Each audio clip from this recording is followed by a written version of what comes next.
Yes, my grandfather, my mom's dad, who just passed away, his mom was born in Frankfurt.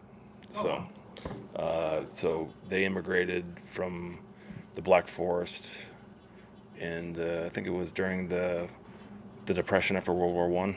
They moved to Indiana. So my great grandma, who passed away, I think when I was 8, she barely spoke. She had a fantastic German accent.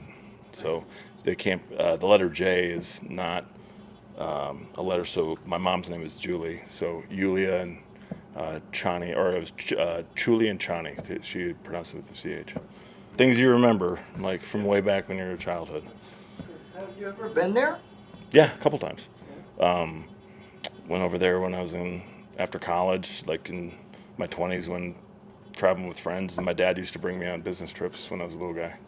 So, and then my other grandfather was a captain in the Army, and he brought me on his company's reunion tour from when they landed at Utah Beach all the way to when he got hit by the mortar in Metz. So I followed it.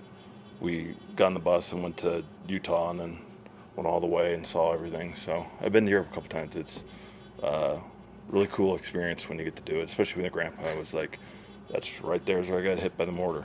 I'm like, that's a big hill that you guys are trying to go up. He's like, "Tell me about it." So it was a good experience. Excited to go back next week. Since Mike is not here today, are you able to share if Tyreek will practice today? Basically, anyone who's eligible to practice will practice, but when it comes to injury questions and stuff like that, we're going to leave it to Mike and Chris to make all those assessments and comments on it. And on the depth chart, it's released every week by the media relations department. It has Braxton as Tyreek's backup. Would he be, and obviously you can spread snaps among several receivers, but would he be the one who you think his playing time would be impacted the most if you don't have Tyreek? I think ultimately, whenever as you do lineup changes, we always make sure we spread out things and have multiple contingency with personnel packages and stuff. So going back to like training camp, when we talk about, all right, why do we do certain things we do, we try and make sure that we have vested options in situations that could occur throughout the season.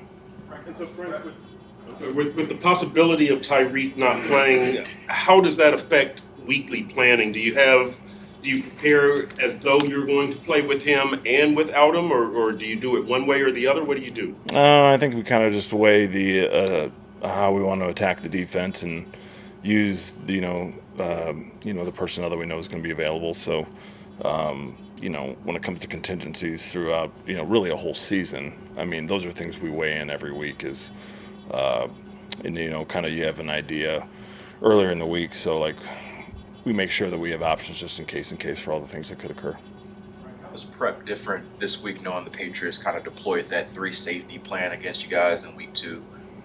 Does it change how you playing your scheme, game planning wise this week? I don't know if it necessarily changes, but we just have to be aware of, like all things that when variables occur in season that maybe you weren't expecting. It's,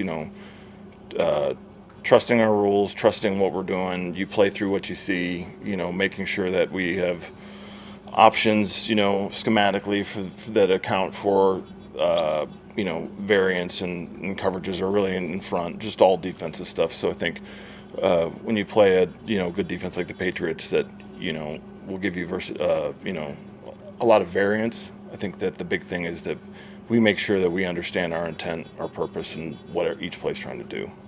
Follow on that. I know you've talked a lot in the past about how you try to make plays and make decisions based off the defense's rules. Mm-hmm. I guess, how do you teach players to react when the defenses break their own rules, maybe as a counter to that? It comes back, and then conversely, when you start in your attack of what the defense is trying to do, then in turn, you can't get to that level of conversation sometimes if you don't know the intent of what you're trying to do.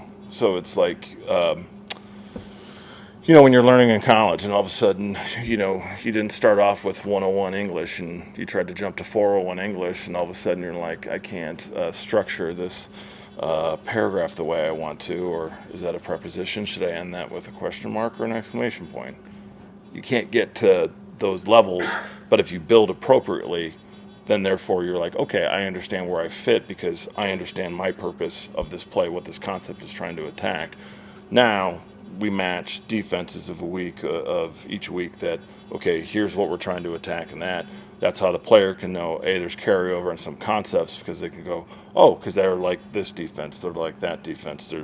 There's certain elements that they can see the carryover of why, and then the more years you have it, the more you go like, okay, you can start anticipating certain plays because you're like, oh, because I'm facing this or I'm facing that.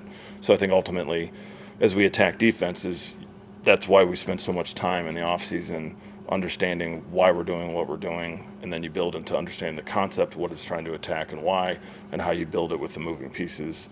And then when you get that, that's when you can get guys who are connected because they really are anticipating and they can handle the variance of coverages or looks.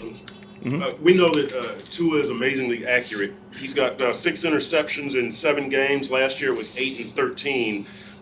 Is there a reason for the increase, and is there any concern, or is it just kind of that's football? No, there's no concern.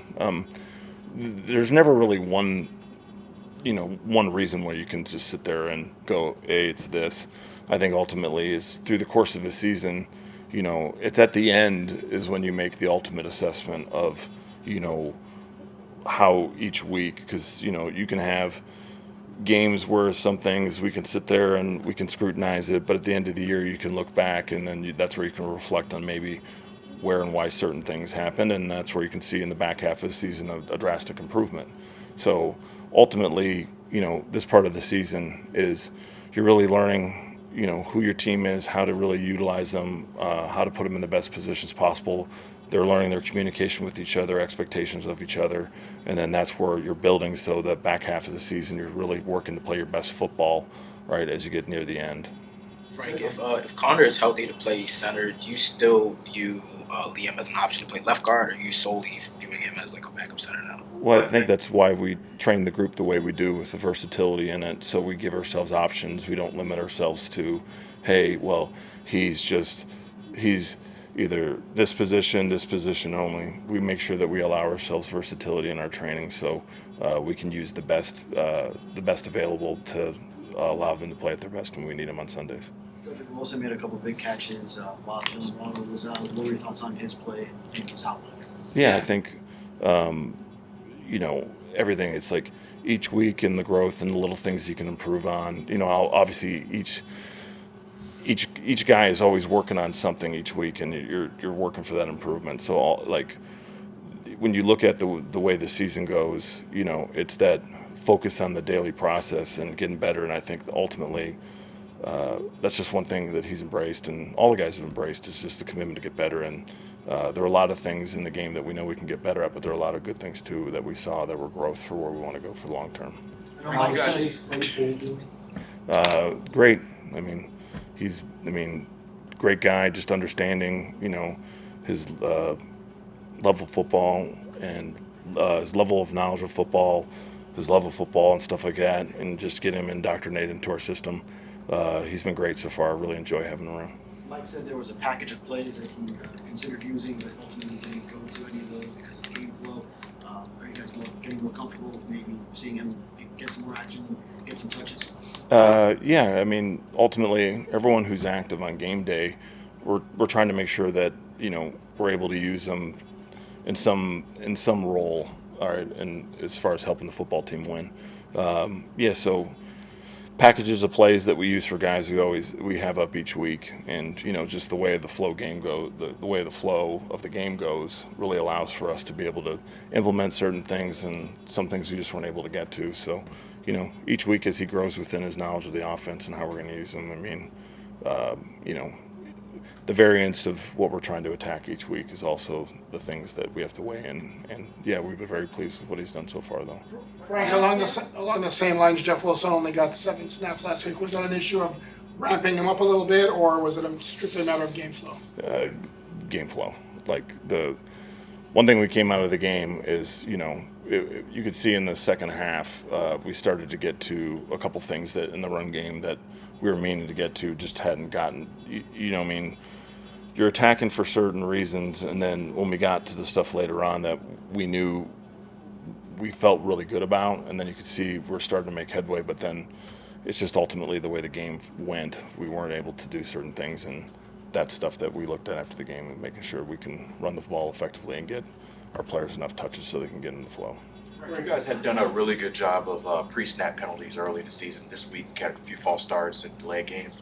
Crowd more of a factor there, or backup center? Like, what do you equate that to? I know it's a home game this week, but Well, as you try to fix it. well, ultimately, all those things start with us as coaches, and we have to make sure that we're always mindful of, what are we asking them to do, how are we asking them to do it, and I think ultimately as we look into our execution is making sure that we're putting the guys in the best position possible to execute, and that's something that Mike and I came out of the game and were very mindful of. But at the same time, it's great learning. Like, it's the middle of the season as we come to it, and it's just when you get these two environments that we've had in Buffalo and Philadelphia, they're going to be fantastic for us as long as we use them for what we need to get to our end goal. And that's the good thing is, as we learn about the football team is, these environments we're really learning from, and the mindset of the guys has been awesome. So, they're going to it's really going to help us for us this season. This is how we really feel.